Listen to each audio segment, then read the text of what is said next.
Avandi Kusuma. Avandi Kusuma. Avandi Kusuma. Avandi Kusuma. Avandi Kusuma.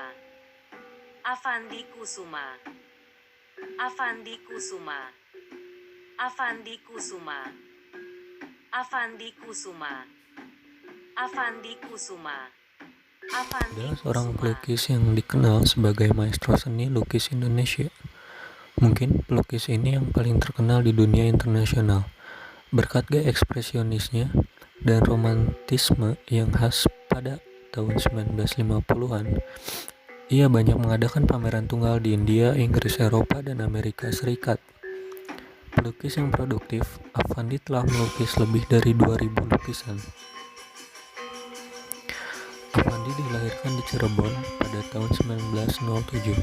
Putra dari Raden Kusuma, seorang mantri ukur di pabrik gula Ciledug, Cirebon. Dari segi pendidikan, ia termasuk seorang memiliki pendidikan formal yang cukup tinggi.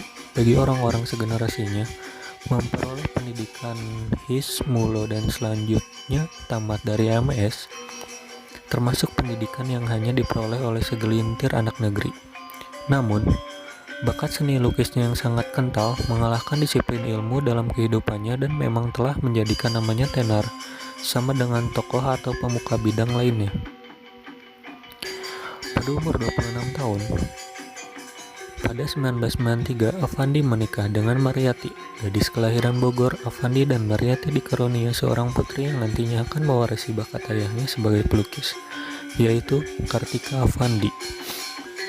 Sebelum mulai melukis, Avandi pernah menjadi guru dan pernah juga bekerja sebagai tukang sobek karcis dan pembuat reklame bioskop di salah satu gedung bioskop di Bandung. Pekerjaan ini lama digeluti karena Avandi lebih tertarik pada bidang seni lukis. Sekitar tahun 30-an, Avandi bergabung dengan kelompok 5 Bandung, yaitu kelompok 5 pelukis Bandung. Mereka adalah Hendra Gunawan, Barli, Sudarso, dan Walhi. Serta Avandi yang dipercaya menjabat sebagai pemimpin kelompok-kelompok ini memiliki andil yang cukup besar dan perkembangan seni rupa di Indonesia.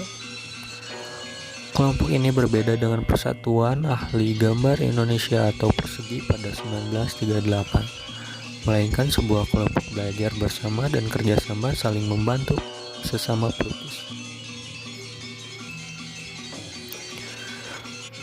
Pada tahun 1943, Avandi mengadakan pameran tunggal pertamanya di Gedung Putra, Jakarta, yang saat itu sedang berlangsung pendudukan tentara Jepang di Indonesia. 4 serangkai yang terdiri dari Insinyur Soekarno, Dr. Muhammad Hatta, Ki Hajar Dewantara, dan Kiai Haji Mas Mansur memiliki seksi kebudayaan Putra, Pusat Tenaga Rakyat. Untuk ikut ambil bagian dalam seksi kebudayaan Putra ini, Avandi bertindak sebagai tenaga pelaksanaan dan Sujono sebagai penanggung jawab yang langsung mengadakan hubungan dengan Bung Karno. Ketika Republik ini diproklamasikan pada tahun 1945, banyak pelukis ambil bagian gerbong-gerbong kereta dan tembok ditulisnya antara lain "Merdeka" atau "Mati". Kata-kata itu diambil dari penutup pidato Bung Karno lahirnya Pancasila 1 Juni 1945. Saat itulah Avandi mendapat tugas membuat poster-poster yang merupakan ide Soekarno itu menggambarkan seorang yang dirantai tetapi rantainya sudah putus. Yang dijadikan model adalah pelukis Dullah. Kata-kata yang dituliskan di poster itu yaitu "Bung, ayo Bung", merupakan usulan dari penyair Khairil Anwar, sekelompok pelukis yang malah memperbanyaknya dan dikirim ke daerah-daerah. Bakat melukis yang menonjol pada diri Avandi pernah menorehkan cerita menarik pada kehidupannya. Sesuatu di saat mendapat beasiswa untuk kuliah melukis di Santiniketan, India, yaitu akademi didirikan oleh Rabindranath Tagore. Ketika telah tiba di India, dia ditolak dengan alasan bahwa dia dipandang sudah tidak memerlukan pendidikan melukis lagi. Akhirnya, biaya beasiswa yang telah diterimanya digunakan untuk mengadakan pameran keliling negara India. Sepulang dari India, Eropa, Pada tahun 50-an, Afandi dicalonkan oleh PKI untuk mewakili orang-orang yang berpartai dalam pemilihan konstitut. Dan terpilihlah dia sebagai Profesor Insinyur Suloko Purbadiningrat untuk mewakili orang-orang berpartai dalam konstituante. Menurut Basuki Reisobowo yang teman pelukisnya juga, biasanya katanya Afandi cuma diam, kadang-kadang tidur, tetapi ketika sidang komisi Afandi angkat bicara. Dia masuk komisi perkemanusiaan, mungkin sekarang HAM, yang dipimpin oleh Wikana. Teman dekat Afandi juga. Sejak sebelum revolusi, topik yang diangkat adalah tentang perkebintangan, bukan perikemanusiaan, dan dianggap sebagai lelucon pada waktu itu. Afandi merupakan seorang pelukis rendah hati yang masih dekat dengan flora, fauna, dan lingkungan walau hidup di era teknologi. Ketika Afandi mempersoalkan perkebintangan pada 1995, kesadaran masyarakat terhadap lingkungan hidup masih sangat rendah.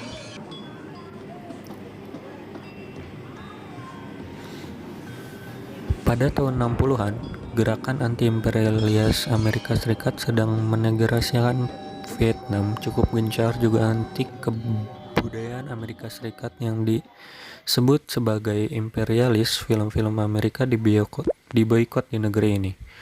Waktu itu Afandi mendapat undangan untuk pameran di gedung USIS Jakarta dan Afandi pun pameran di sana. Ketika sekelompok pelukis Lekra berkumpul, ada yang mempersoalkan mengapa Afandi yang pimpinan Lekra kok pameran di tempat perwakilan agresor. Itu menanggapi persoalan ini. Ada yang nyeletuk, Pak Afandi memang pimpinan Lekra, tetapi dia tak membedakan antara Lekra dengan Lepra, kata teman itu dengan kalem. Keruan saja semua tertawa. Meski sedang melangi buana ke berbagai negara, Afandi dikenal sebagai sosok yang sederhana dan suka merendah. Pelukis yang kesukaannya makan nasi dengan tempe bakar ini mempunyai idola yang terbilang tak lazim. Orang-orang lain bila memiliki wayang idola, biasanya memiliki yang bagus, ganteng, gagah, bijak seperti Arjuna, Gatotkaca, Bisma, Krishna. Namun Afandi memiliki Sokrasana yang wajahnya jelek namun sangat sakti. Tokoh wayang itu menurutnya merupakan perwakilan dari dirinya, yang jauh dari wajah yang tampan. Meskipun begitu, Departemen Pariwisata Pos Telekomunikasi atau Deparpostel mengabadikan wajahnya dengan menerbitkan perangko baru seri tokoh seni atau artis Indonesia.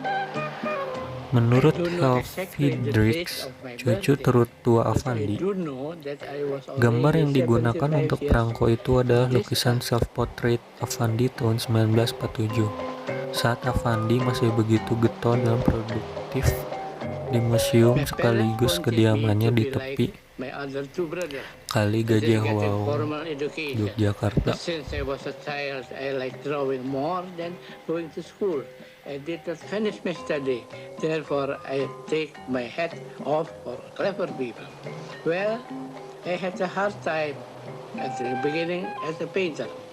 Even to get food for my wife, my daughter, myself, there was sometimes not enough money.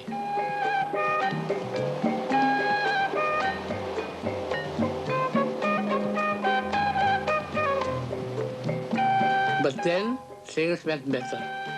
I bought a car, but could not afford a driver. Lucky Jono came along. He was willing to work without a salary. I promised him every year one painting. Now, wherever I go, he goes with me. He is in fact more than just a driver. He helps to give the colors I want. He cooks and knew all my secrets. Maybe in England you would say he is a butler. Now he also has an assistant. In fact, Jono is very clever. Every year he takes one of my paintings and sells it for a good price. He has his own house, his own car, but he deserves it. For more than 20 years has been part of my life.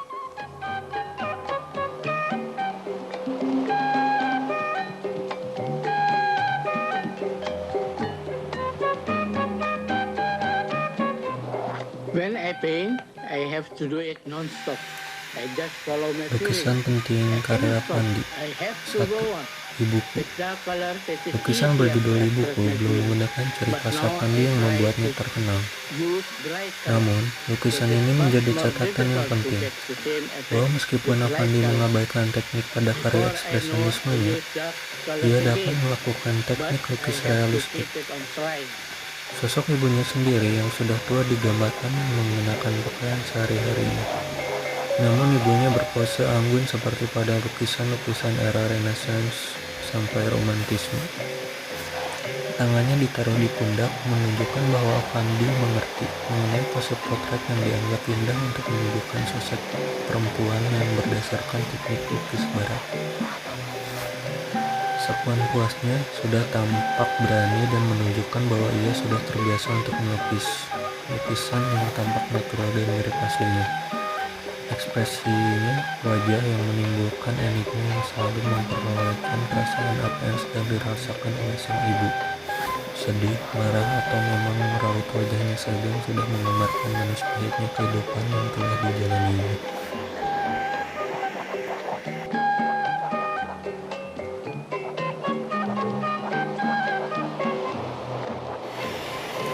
Dua, potret diri.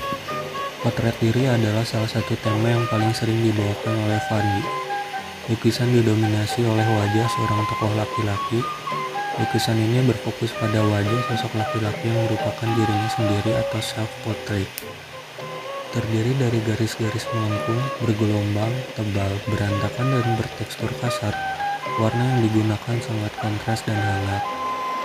Lukisan itu menggambarkan sang seniman sendiri dalam suasana hati yang sangat spiritual dan emosional. Subjektifnya adalah cerminan diri yang sudah tua karena memiliki rambut putih dan kepala yang hampir botak. Potret tampak sedang menghisap pipa tembakau yang bisa jadi menunjukkan insting Then self-destruction comes the moment yang I feel makin I pada have to stop. usianya yang sudah tidak lagi muda. Whether the Meskipun painting is begitu, finished or not, well, melalui the sapuan painting is atau finished at tepatnya the moment, tumpahan because catnya, ia I cannot change masih anything menunjukkan more. gairah But estetisnya now, yang for sangat me, membara. comes the most difficult thing. I Afandi must pernah judge my own berkata, painting. I motif yang always paling judge aku my hafal painting dan in two paling ways. aku senangi ialah First, rupaku, I see dewe if yang it is elek. good enough. Mirip Did I make Sukrasana any ini. mistake? Ia Here terus-menerus I act like mengulang-ulang a curator menggambarkan in an potret exhibition. wajahnya sendiri Then hingga comes the puluhan difficult kali. part.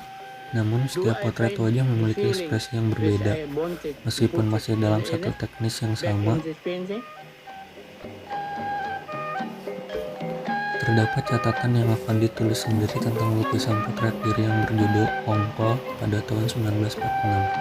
Ia Here I menulis, have to be honest to pernah myself. terjadi bahwa It is ada not beberapa easy to bulan be tidak your own melukis judge. walaupun tiap pagi saja pergi But untuk one thing melukis. I am sure, what Pada I suatu see saja is the pulang result of ke my rumah dengan feeling, tangan hampa tidak emotion dapat of that lukisan moment. merasa marah And dongkol. that moment has Si passed. dongkol I konjung can't lihat do dalam nothing anymore. kaca muka dan sendiri dengan ekspresi dongkol ini. Some people say, Itu waktu juga lukisan dibikin aneh berbulan-bulan tidak my dapat paintings memotret looks like or a bit sekonjong just motret like Van sedang Gogh. sekali muka sendiri. Well, Begitulah it can be ujarnya. true.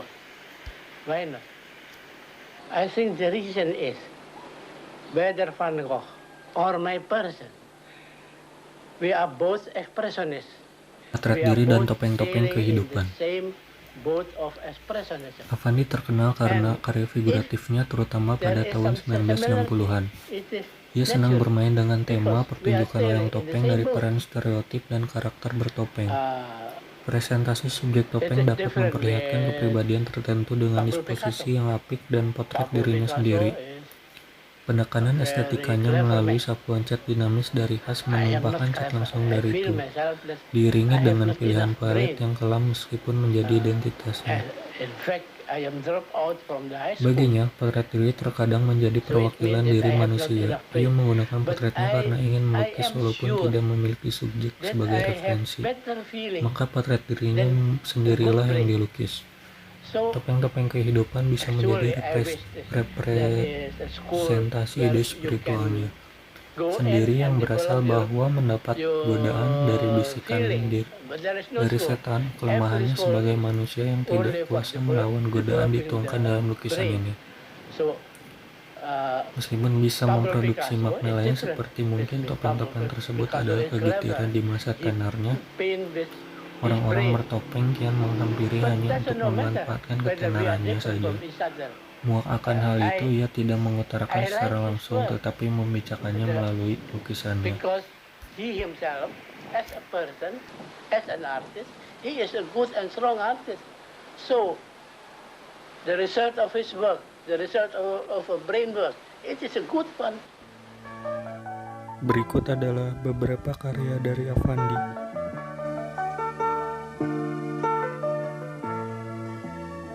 I love my wife Mariati very much. We have been married 50 years now. She got only one child, a daughter, but many grandchildren, even great-grandchildren. Saya sendiri di samping separuh papi, separuh mami. Karena saya pikir, toh darah saya kan ada darah dari kedua orang ini. Kalau saya bikin potret diri, bagaimana kalau saya tidak mengungkapkan bahwa saya itu terdiri dari Affandi dan Mariati? Gitu. Saya kira I'm the only one who make a self portrait dengan tiga muka. Terus saya bilang sama mereka, besok pagi saya mau menggambar di dalam, boleh enggak? Terus dia bilang, boleh ibu, mau gitu. Terus saya menggambar interiornya. Nah kebetulan di sana tuh ada salah satu yang hamil. Saya bilang, Mbak, ini nanti anaknya kalau sudah melahirkan mau di mana? Lah ibu, anak sih di mana aja, nama anak juga nggak ada bapaknya. Loh kok nggak ada bapaknya? Melarikan diri, bapaknya banyak, dia bilang gitu. Waktu itu saya melukis, jadi tukang ini luper, jual telur gitu loh. Taruh susu. Nah kebetulan kok ada orang lagi melukis, terus saya mampir. Ibu Affandi ternyata jual apa? Saya telur. Ya, terus saya nggak pulang-pulang lihat Pak Affandi melukis, terus Pak Affandi tanya, kok senang gambar? Iya Pak. Oh iya. Terus saya dikasih cat yang bekas itu dari Pak Affandi. Wah saya senang sekali dikasih cat itu. Pak Affandi bikin self potret. Saya di rumah bikin self potret, Affandi bikin apa saja